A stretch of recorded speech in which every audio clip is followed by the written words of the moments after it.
Çox sağ olun, Qanım müəllim. Hörmətli qurultay nümayəndələri, əziz ədalətçilər, dəyərli qonaqlar.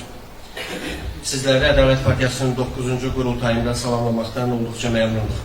İlkin olaraq onu qeyd etmək istəyirəm ki, Ədalət Partiyasının qurucusu və lideri İlyas İsmayılovun vəfatından sonra partiyamızda bir boşluq mühiti yaranmışdır.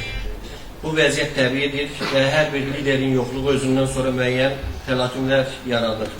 İlyas müəllimin dünyasının dəyişməsindən istifadə edilərək partiya daxilində taktiki siyasi orientasiyada fərqli mövqe tutanlar öz iddialarını gerçəkləşdirmək fürsətləri əldə etmişdirlər. Məlumdur ki, yetkin siyasi partiya daxilində bu cür siyasi qruplaşmaların olması normal bir haldır. Lakin onların fəaliyyəti heç bir halda partiya nizamnaməsini pozmamalı, əxlaq qaydalarını, etik münasibətləri zədələməməlidir. Təəssüf ki, bizim partiyada olan bu arzu olunmaz vəziyyət daxili münasibətlərə də mənfi təsir göstərdi. Nəticədə İlyas İsmayılovun formalaşdırdığı siyasi xəttin tərəfdarı olan çoxsaylı partiya üzvləri fəal şəkildə həmin qrupun hərəkətlərini təqdir etmədiklərini ortaya qoydular və onlara qarşı ciddi müqavimət göstərdilər. Bu zaman mərhum sədrimiz İlyas İsmayılovun bizə miras qoyduğu əxlaqa və milli mənəvi dəyərlərimizə söykənən və partiya nizamnaməsinə əsaslanan partiya daxili münasibətlər hər zaman gözlənilmişdir. Lakin təəssüf ki, həmin 5 nəfər bəyanat verərək Ədalət Partiyasının sıralarını tərk etdi. İlyas İsmayılovun yoxluğundan sonra ədalətçilər bir neçə məsələdə prinsipial mövqe, əzmkarlıq və siyasi iradə nümayiş etdirdilər ki, bu da partiyanın yaxşı gələcəyinə inamı artırır. Birincisi, Ədalət Partiyasına sadiqliklərini sübut etdilər. İkincisi, partiya maraqlarının şəxsi maraqlarına xeyli yüksəkdə dayandığını göstərdilər. Üçüncüsü, partiyanın varlığına təhlükə zamanında birlik nümayiş etdirmək imkanına malik olduqlarını təsdiq elədilər. Dördüncüsü, siyasi kombinasiyaların kifayət qədər təhlil edə bildiklərinə görə aldanmadılar. Əksinə, oyun oynananlara qarşı tutarlı cavab verdilər. İlyas İsmayılovun vəfatından sonra Ədalət Partiyasını istəməyənlər onun dağılacağı, fəaliyyətini dayandıracağı, ləğv ediləcəyi haqqında çox sayılı şayələr yaymağa başladılar. Bizim partiyamızı istəməyənlər İlyas İsmayılovun əvəz edilə bilməyəcəyini əsas gətirərək özlərinin heç bir məntiqə, qaydaya, əxlaqa sığışmayan düşüncələrinə bəraət qazandırmağa çalışırdılar. Bu adamlar unudurdular ki, ədalətçilərin İlyas İsmayılovu əvəz etmək kimi bir istək və fəaliyyətləri yoxdur. Çünki dünyada hər bir insan əvəz edilməzdir.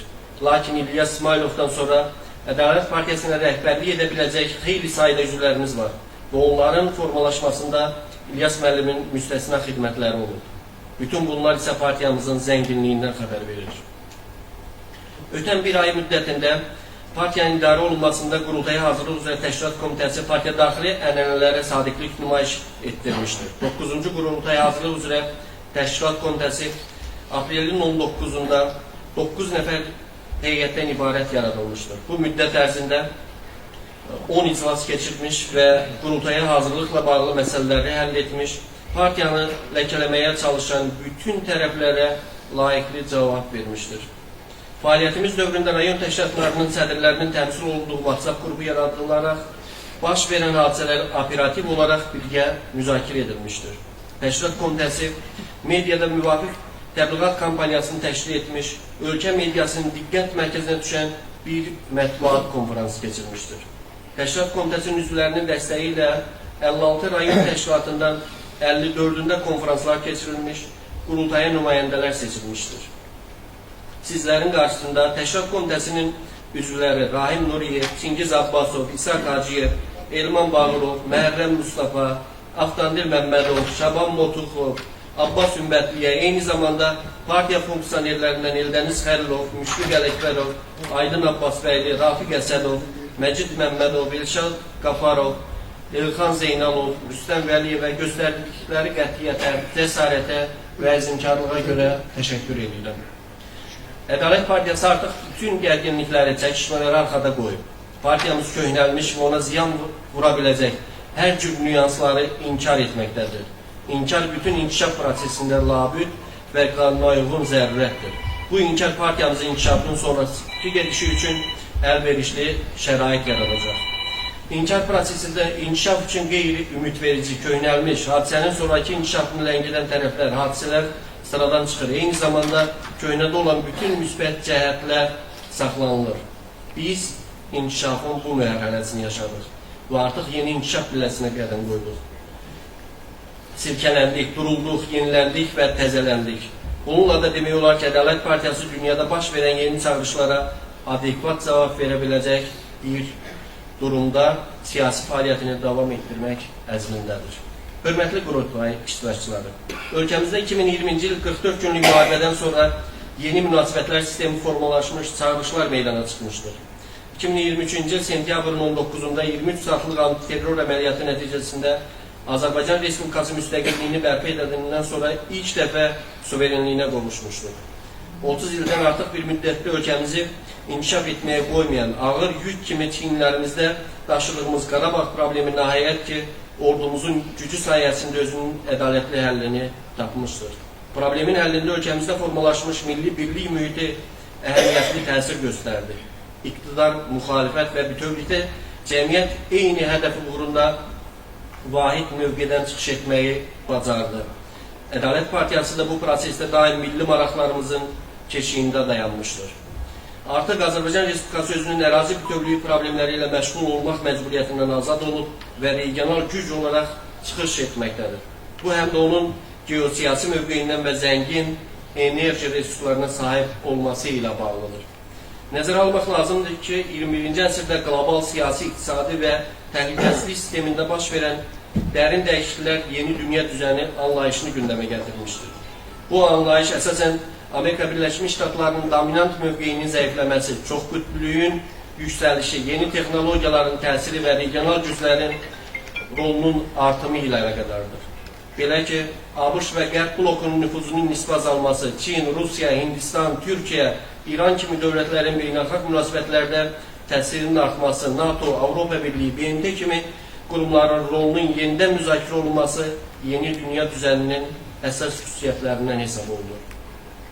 Süni intellekt, kiber müharibə, kosmik texnologiyalar və rəqəmsal iqtisadiyyatın geosiyasətə təsiri, yumuşaq gücün əhəmiyyətinin artması texnoloji informasiya müharibələrini doğurmuşdur.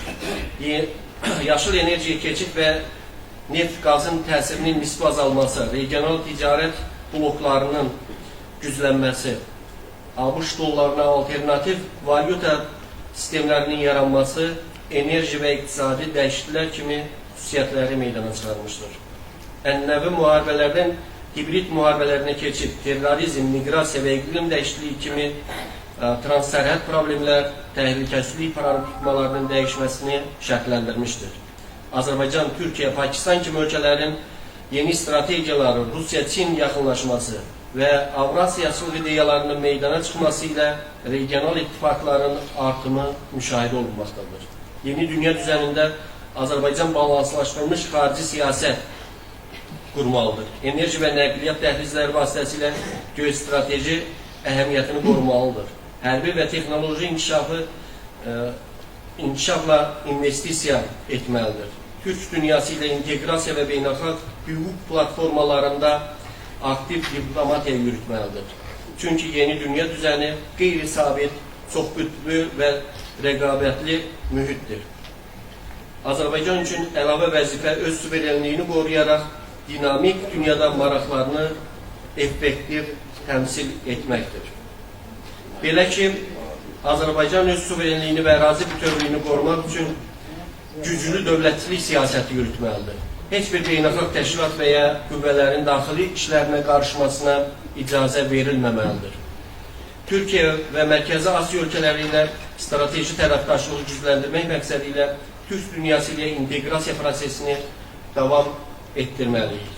Cənub qaz dəhlizi və orta dəhliz kimi layihələr vasitəsilə Avropanın enerji təhlükəsizliyində rolunu gücləndirməli, Zəngəzur dəhlizi və regional nəqliyyat və ticarət əlaqələrini diversifikasiya etməklə enerji və nəqliyyat diplomatiyasının artırılmasına nail olmalıdır. Ermənistanla sülh müqaviləsinin imzalanması üçün diplomatik təşəbbüsləri dəstəkləməklə yanaşı, hərbi potensialının davamlı modernləşdirilməsi, kiber təhlükəsizlik və asimetrik təhdidlərə qarşı mübarizə sahəsində gördüyü işlərdə təhlükəsizlik strategiyasının modernləşdirilməsini həyata keçirməlidir. Qeyri-neft sektorunun inkişafı, xarici investisiyaların cəlb edilməsi, Smart City və yaşıl enerji layihələri ilə iqtisadi inkişaf və texnoloji innovasiyaları dəstəkləməlidir. Azərbaycan yeni dünyada realist pragmatizm siyasəti yeritməli, həm regional lider kimi mövqeyini gücləndirməli, həm də qlobal proseslərdə maraqlarını effektiv təmsil etməlidir. Əsas prioritetlər suverenlik, təhlükəsizlik, iqtisadi rifah və beynəlxalq əməkdaşlıq olmalıdır. Ədalət Partiyası gələcək fəaliyyətində bütün bunları nəzərə alaraq özünün siyasi fəaliyyətini qurmalı, ideoloji baxışlarına uyğun olaraq inkişafını təmin etməlidir. Hörmətli qurultay nümayəndələri, son illərdə Azərbaycanda sosial-iqtisadi bərabərsizliyin artması, gənclərin siyasətdə çatışmazlığı və ənənəvi mərkəzçi siyasətlərin sosial problemlərə cavab verməkdə çətinlik çəkməsi Ədalət Partiyası kimi aktorlar üçün yeni siyasi ideoloji fəallığı zəruridir. Biz yeni dövrdə məhz belə çağırışlara cavab verərək ölkənin siyasi müstəvisində güclü bir partiyaya çevrilməliyik. Ədalət Partiyası yarandığından bəri sosial ədalət, iqtisadi bərabərlik və demokratik idarə etmə prinsipləri əsasında fəaliyyət göstərmişdir. Partiyanın gələcək inkişafında sol mərkəzçi ideologiyanın daha açıq şəkildə formalaşdırılması, onun siyasi dairəsini genişləndirə bilər. Ədalət Partiyası indiyədək fəaliyyətində dövlətimizi və cəmiyyətimizi narahat edən bütün məsələlərlə bağlı ciddi münasibət sərgiləmişdir.